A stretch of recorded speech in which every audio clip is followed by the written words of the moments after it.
he called you anyway.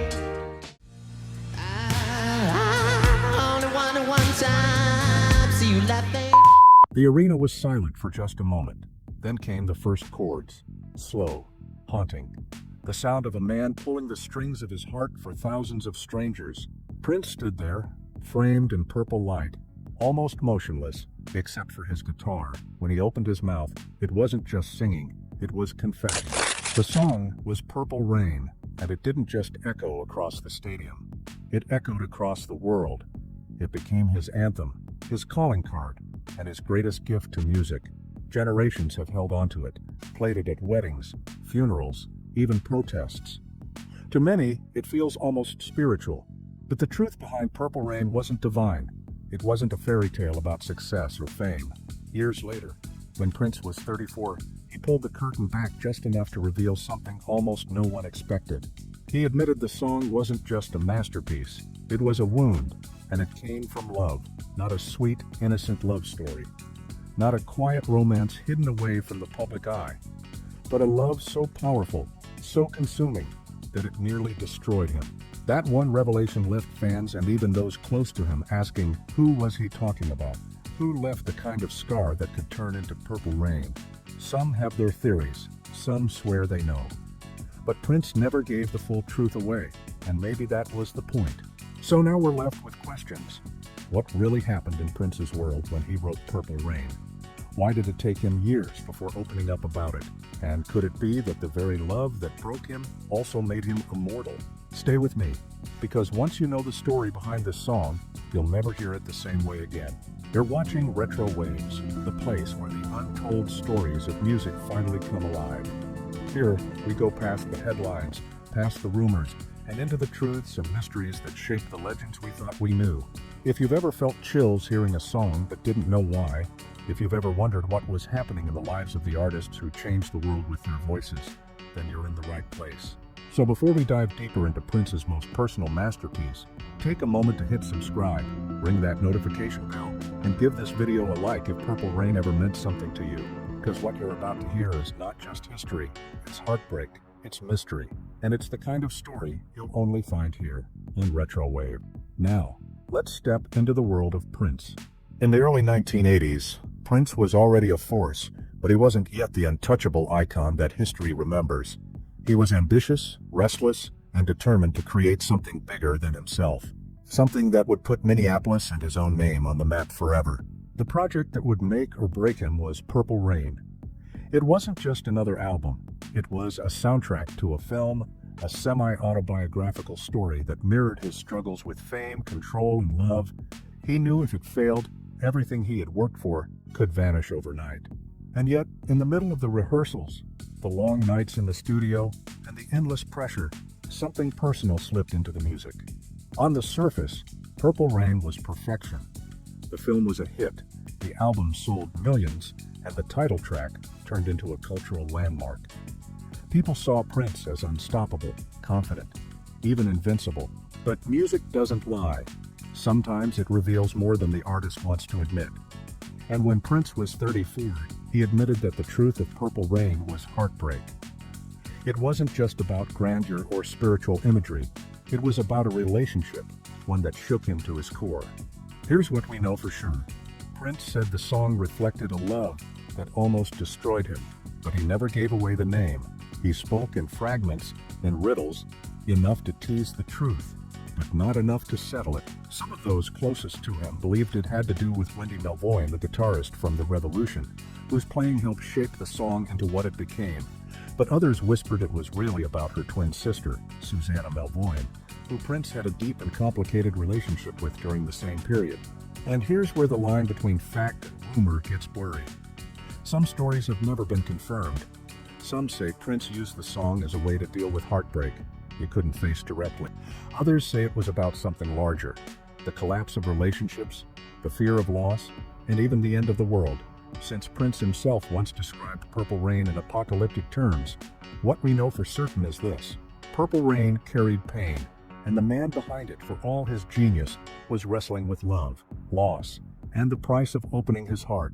So how did a wound become an anthem? And what role did love and heartbreak play in creating one of the greatest songs of all time? That's where our story begins. Every legend has a beginning, and for Purple Rain it happened on stage, not in the studio. It was August 30th, 1983, at the First Avenue nightclub in Minneapolis. Prince walked out to perform a benefit concert, one that would help raise money for the Minnesota Dance Theater. But what no one in that crowd knew was that this night would mark the birth of a song that would echo for decades. During the set, Prince unveiled something completely new, a song no one had ever heard before. The crowd didn't realize it, but they were hearing Purple Rain for the very first time. And what's even more powerful is this: that version, raw and unpolished, would later become the backbone of the official recording. Purple rain, purple rain. This wasn't just another song, it was 9 minutes of confession, climaxing in a guitar solo that felt less like notes and more like a man crying through the strings.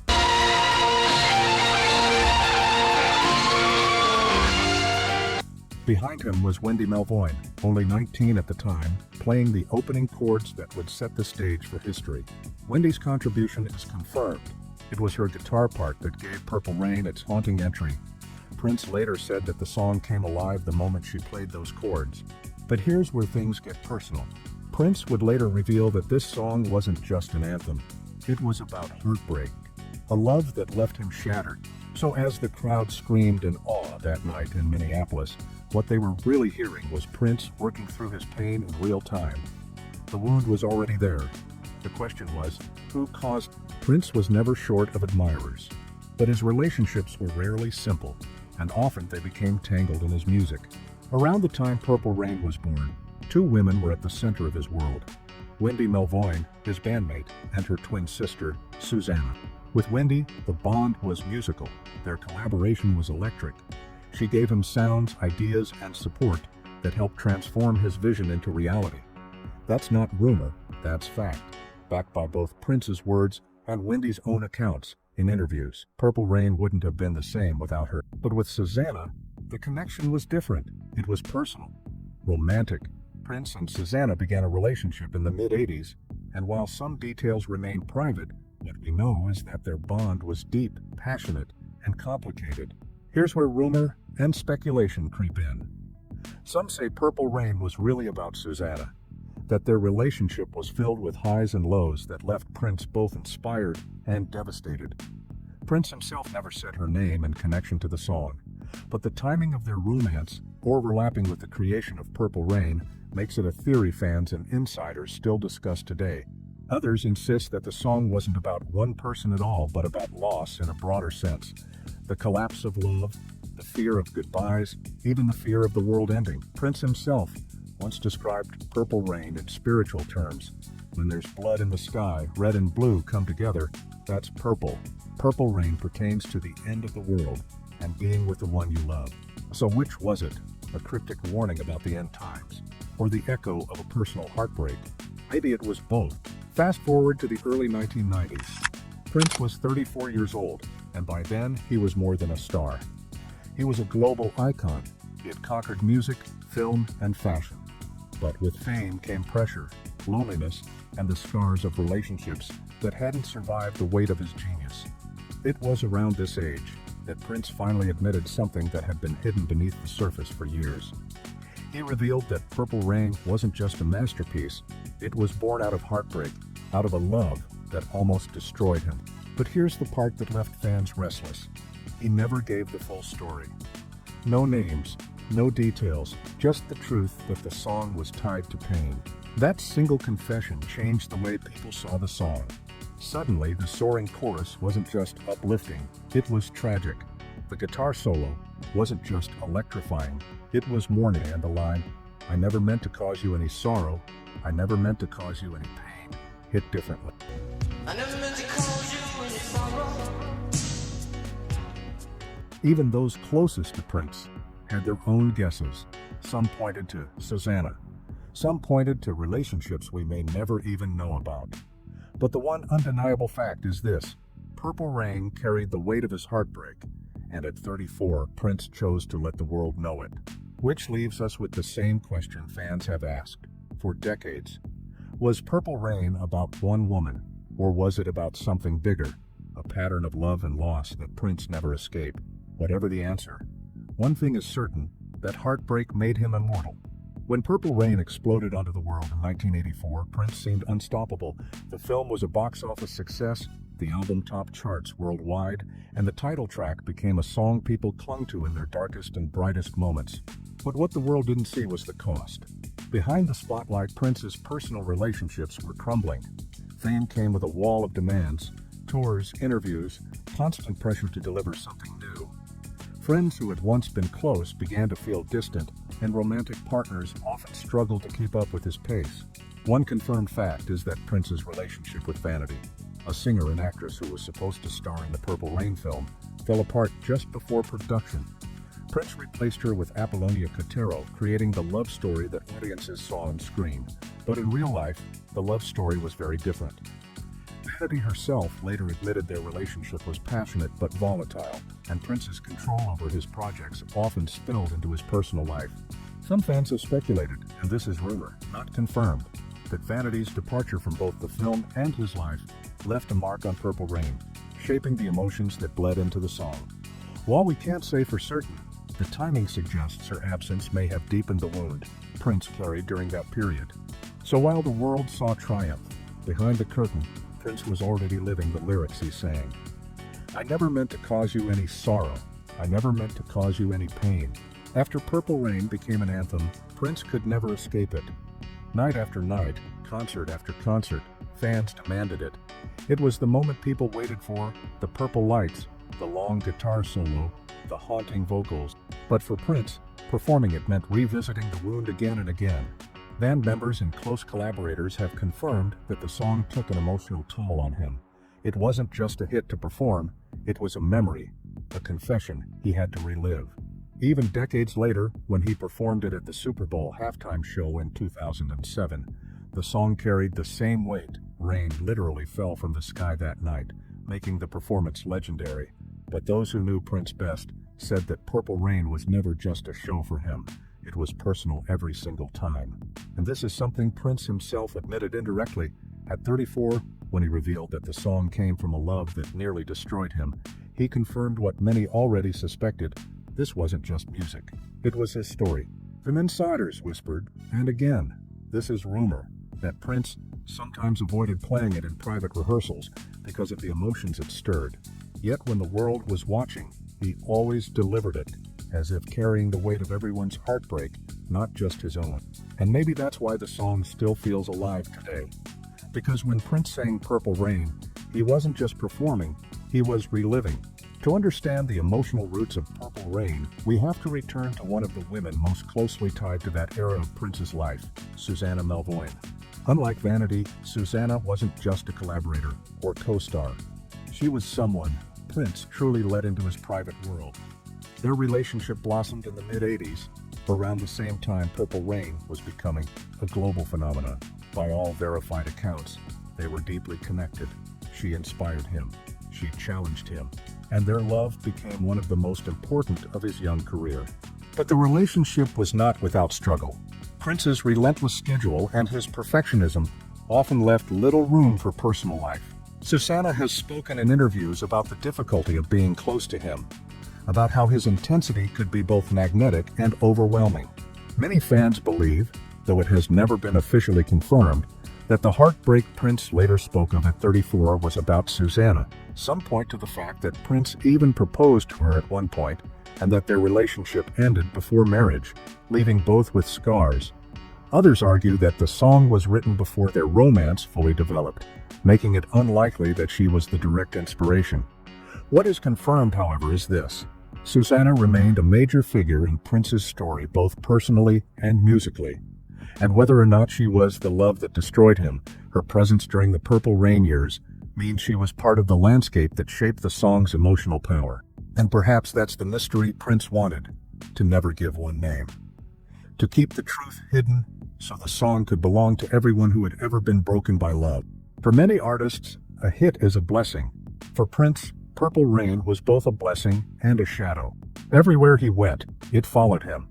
Interviews, shows, fans. Everyone wanted to know more about the song. And though he sometimes gave cryptic answers, he rarely told the full truth. He preferred to let the mystery linger. But behind the mystery was a man who carried the song like a scar. Band members from the Revolution have shared that the emotional weight of performing Purple Rain night after night was obvious. Prince wasn't just singing words, he was pouring out a piece of himself. Even decades later, long after the 80s had passed, Purple Rain was still tied to his name. When people thought of Prince, they thought of Purple, of that soaring chorus, of that legendary guitar solo. It made him immortal, but it also trapped him. And that's what makes his confession at 34 even more haunting. By admitting that the song came from a love that nearly destroyed him, Prince made clear that the shadow of Purple Rain wasn't just professional, it was personal. He was tied to it forever. The question is, did he ever make peace with it? Prince's relationships after Purple Rain often mirrored the intensity of his music. He loved deeply, but his romances were rarely simple. He would go on to marry twice.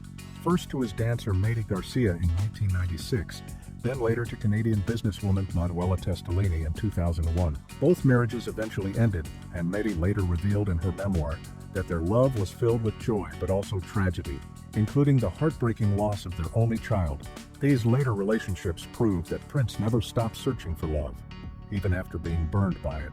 But they also showed how hard it was for someone like him, a man consumed by music, by perfection, by an image the world demanded he uphold, to fully share himself with another person. Some fans believe, and again this is rumor, not confirmed, that Prince compared every relationship after Purple Rain to the one that inspired it, that the heartbreak he carried from that era haunted him, making it difficult for anyone else to truly reach him. While there's no proof, the idea adds to the legend of Purple Rain as both a gift and a curse. What we know for certain is this: Prince loved, Prince lost, and Prince never stopped channeling those emotions into his art. And no song captured that balance of beauty and pain more than Purple Rain. If there was ever proof of what Purple Rain meant to Prince, it came in 2007 at the Super Bowl halftime show. It was raining that night in Miami. The stage was slick, the lights reflected on the wet floor, and the world was watching. Prince walked out in a turquoise suit, holding his guitar, and as the rain poured down harder, he began to play Purple Rain. It was as if the heavens themselves joined the performance. The purple lights cut through the falling water, and Prince stood unshaken, delivering one of the most unforgettable live moments in music history. To the audience, it was magic. To Prince, it may have been something more. Because once again, he was reliving the wound, singing about love, loss, and destruction while the rain literally fell on him. People who knew him say that moment was pure Prince, turning pain into beauty, heartbreak into history. He gave the world his wound again, and in doing so, gave it healing. And when he hit the final note, the world stood still, because in that moment, it wasn't just a song. It was his story, his confession, his masterpiece. But here's the haunting part. Just 9 years later, Prince would be gone. In 2016, he died suddenly at the age of 57, leaving behind shock, mourning, and a legacy unlike any other. At his memorial, when the crowd of thousands needed comfort, what song did they play? Purple Rain. The wound that once nearly destroyed him had become the anthem that healed millions. So, what do we make of it all? Prince, at 34, admitted that Purple Rain came from a love that nearly destroyed him. Yet he never gave us a name. He never told us who. And maybe that was deliberate, because Purple Rain is bigger than one love story. It's bigger than one heartbreak. On one hand, it may have been about a woman, Susanna Melvoin, Vanity, or someone else entirely. That remains in the realm of speculation. On the other hand, Prince himself described it in broader, almost spiritual terms, as a song about the end of the world and about holding on to love when everything else falls apart. What's certain is that the pain was real. Prince carried it, lived it, and confessed it through his music. That's why the song feels eternal. Because it's not just his heartbreak, it's ours too. When you hear Purple Rain, you don't have to know who it was written for. You just feel it. The longing, the regret, the beauty of something that almost destroyed you, and the strength to survive it. That's the secret of Purple Rain. It was his wound, but it became our healing. Prince once said, "A strong spirit transcends rules." And maybe that's what he meant when he gave us Purple Rain. He broke the rules by giving us a piece of his soul, and in return, we carry him with us forever. Now, I want to hear from you. When was the first time you heard Purple Rain? Did it feel like just another song, or did it stop you in your tracks? Share your story in the comments. And don't forget, if this story moved you, give this video a like, subscribe to RetroWaves, and hit that notification bell, because there are still so many secrets behind the music we thought we knew. And who knows, the next story might just change the way you hear your favorite song forever.